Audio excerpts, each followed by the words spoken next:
Hey everyone, it's Wednesday, August 2nd, 2017, and it's time to go to work on music. It's been a really good day. I'm in a really good place and excited for a productive session. Gonna hit some online classes here. I'll talk you guys through what I'm doing there. Gonna do a quick guitar practice and then save some time for the production front. Moving forward with tracking a riff for the bridge section of a tune. I'll talk you guys through what I'm doing there, and then possibly taking some next steps, getting set up to track some drums. So appreciate you guys for tuning in. Let's get right into the session.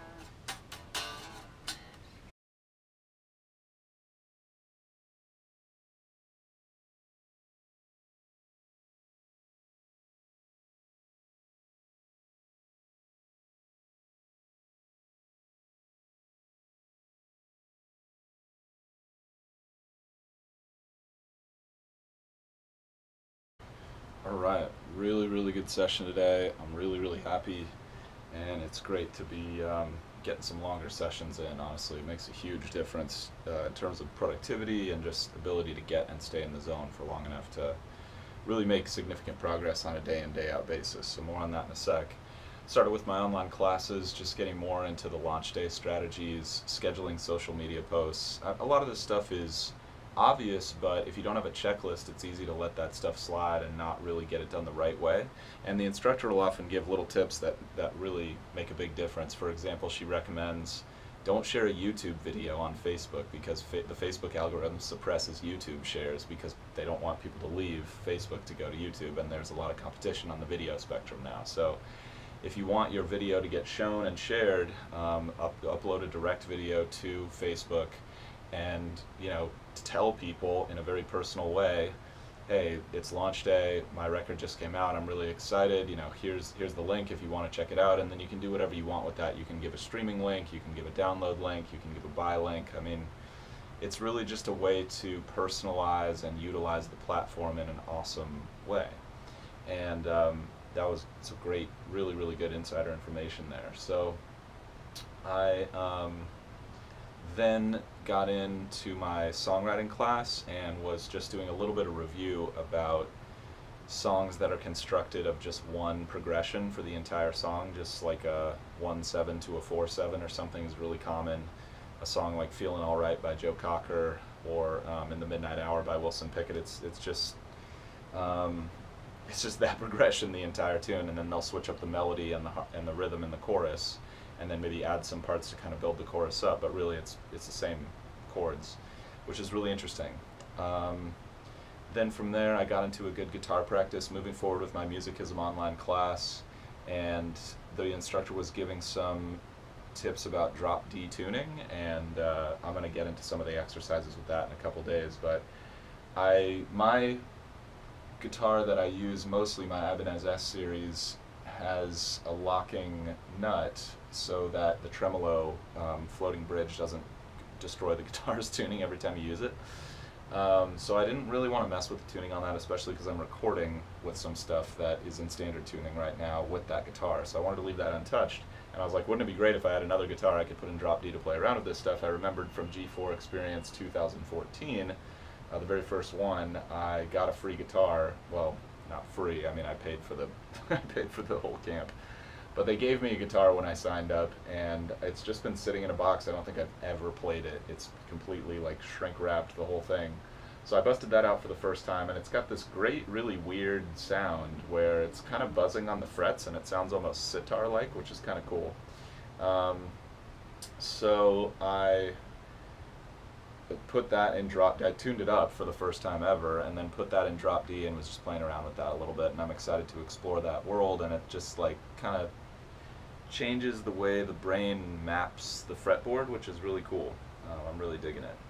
So I did that, and then took a break, did some reading in the Recording Secrets for the Small Studio book, did a little bit of practice singing the current song I'm working on, just working on the melody parts, and getting my voice in shape for that, because I really want to do a good job with the vocals. And then got in on the production front and was playing around getting some guitar sounds for this bridge riff section. The bass riff is sounding good. You know, just that one day of, like, I don't know, maybe it was six or so takes. It might have been more. But one of the takes, maybe it was like 17 actually, now that I think about it. Don't quote me on that. Felt like 6. But yeah, it's sounding really good. I'm really happy with the way that's sounding right now. I'm also really happy with the way my new headphones are working out. I don't even think I told you about that necessarily, but I got a new set of headphones. I can't remember exactly what they're called. I think they're Sennheiser HD 650s. Yeah, that looks right. Still breaking them in, but they're open back headphones versus the closed back headphones I've been using for mixing the last few years, and I'm just starting to realize that the sounds I get on that, they're a little more high fidelity, because what happens with closed back headphones, guys, is when you have a lot of bass, that bass like takes up all the air that's between your head and the closed back of the headphone, and that can change the sonics of the mid and high end, and it can make it seem like it sounds one way when it really doesn't. So open back headphones, they let some of the bass energy out, so you get a more realistic picture, which is what you want when you're mixing. So the highs and mid highs on those phones are really, really tight and crisp, and so I think I'm just getting some sounds that are going to translate a little bit better. I just noticed going back and forth between those headphones a moment ago, like, oh wow, this is really going the direction I want it to go, which is nice. So really happy with that, and then started working on the guitar riff. It's just going to double the bass riff, I think, for now.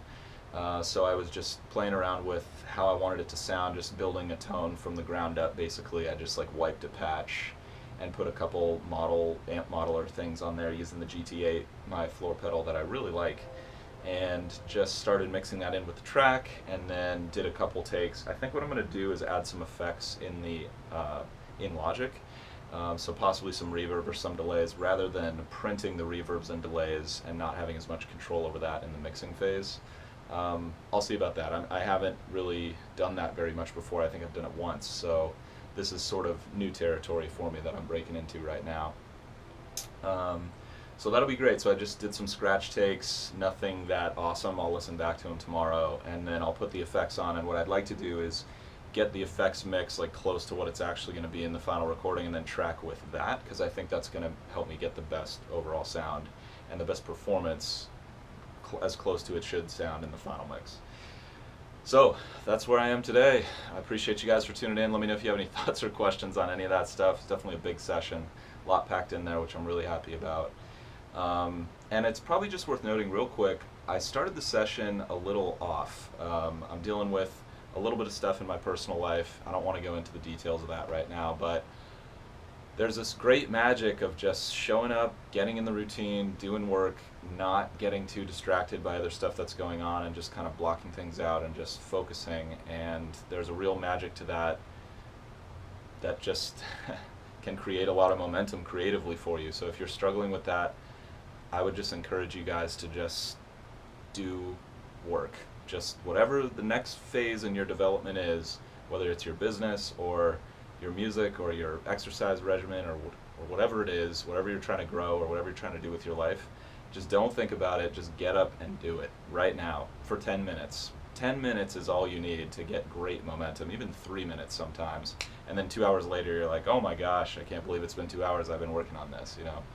Something to think about. So anyway, appreciate you guys for tuning in. Hope you guys are out there grinding towards your goals, enjoying the process as much as possible. That's what I'm out here doing, and I'll see you guys tomorrow for more. Till then.